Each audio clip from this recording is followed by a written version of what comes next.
Վերջին նստաշրջանի հենց սկզբից միանգամից մեծամասնությունը ցույց է տալիս, թե ինչպես է պատրաստում շարունակել իր ապօրինի գործողությունները, այդ թվում նաև սահմանադրությամբ եւ օրենքներով նախատեսված լիազորությունները չարաշահելով։ Ուզում եմ արձանագրել երկու կարևոր հանգաման։ Նախընթաց ամբողջ ժամանակահատվածում դուք վերից վար ոտնահարելով սահմանադրական կարգավորումները ոչ միայն առհամարել եք ժողովրդի վստահության այն քվեն, որ տրված են ընդդիմությանը,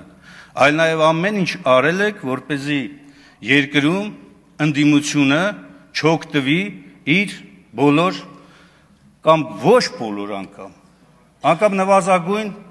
հնարավորություններից եւ իրավունքներից։ Ես ուզում եմ հիշեցնել ոչ միայն իմ գործընկերը արդեն նշեց այն արատավոր վարքագիծը, որ դուք ցուցաբերում եք, խորհրդի մասին եք խոսում, պարոն Սիմոնյան։ Ես մի երկու անգամ ներկա եմ եղել, դուք անգամ ընդդիմությանը բարեկամական խմբերում, վերապահված տեղերում առաջարկը ձեր քվեարկությամբ մերժում եք։ Այն նվազագույն իրավունքը, որ տրված ընդդիմությանը, ձեր մեծամասնությամբ մերժում եք։ Դուք մերժում եք ընդդիմության առաջարկները ազգային ժողովի նիստերում հարցեր քննարկելու։ Դուք առհասարակ ամեն ինչ եք մերժում։ Դուք մերժել եք նաև Հայաստանի Հանրապետությունը, դուք մերժել եք Արցախի Հանրապետությունը, դուք մերժել եք Հայաստանի քաղաքացուն։ Հիմա եկել եք այստեղից կանգնել եք, հոխորտում եք ընդդիմության վրա, ինչի՞ չեք գնում ծանոթանալ։ Մեծ մասը ընդդիմության ապօրինի քրեական գործերի հարուցման տակ է, ներառյալ ես։ Այո, եւ ըստ օրենքի ես իրավունք չունեմ փաստորեն ծանոթանալու այդ զեկույցի։ Եվ նորից եմ կրկնում, ապօրինի քրեական հետապնդման ենթակա մեր գործընկերների մասով։ Հիմա դուք հոխորտում եք ում վրա, հոխորտացեք իրավապահ մարմինների վրա, որ նման ապօրինություններ չանեն։ Հոխորտացեք ձեր գործընկերների վրա, որ արհեստական թեմաներ են գեներացնում։ Հոխորտացեք Նիկոլ Փաշինյանի վրա,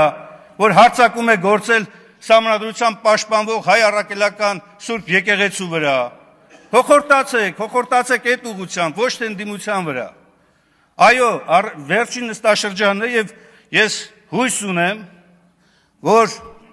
հաջորդ նստաշրջանը արդեն նոր գումարման ազգային ժողովում այս ամբիոնում նստած չի լինի ԿՊ-ն։ Առնվազն իշխանության մակարդակով։ Նստած չի լինի, որպեսզի սահմանադրական կարգը վերականգնվես երկրում, մեր երկրում։ Դուք տապալել եք։ Իսկ ինչ վերաբերում է զեկույցը օրակարգում չընդգրկվելուն, շատ ճիշտ է, որ չի ընդգրկվել։ Եվ ես այստեղ հրապարակային ասում եմ, դուք շարժվել եք օրենքով։ Եվ ճիշտ է կարևոր չընդգրկել, որովհետև հանձնաժողով չկա։ Ինչպես որ տարի ու կես առաջ, 2 տարի առաջ ես պնդում էի, որ հանձնաժողովի ժամկետը ավարտվելու հիմքով հանձնաժողովը այլևս չի կարող որևէ ձևով հանձնաժողով որպես ներկայանա։ Տեսեք, զեկույցի մասով զեկույցը հանձնաժողովը ստեղծում է հանրությանը հետաքրքրող հարցերին պարզաբանում տալու համար։ Հանրությանը պարզաբանում տալու համար։ Հանրության մոտ կասկածները, որոնք որ կան, շարունակում են մնալ։ Եվ բոլոր են հանձնաժողովները, ներառյալ բոլոր նրանք, որոնք որ զեկույց էլ չեն ներկայացրել, որպեսզի չասեք, բա այն մյուս հանձնաժողովներն ուր են։ Հանրության մոտ այս կասկածները չեն փարատվել։ Վերջ, սա է արձանագրումը։ Իսկ ինչ վերաբերում է բոլոր են հարցադրումներին, թե ով է պատասխան տալու վաղը մյուս օրը, ես համոզված եմ, որ իշխանության փոփոխությունից հետո այն իշխանության ժամանակ, երբ տեղ են ունեցել ենթադրյալ հանցանքները,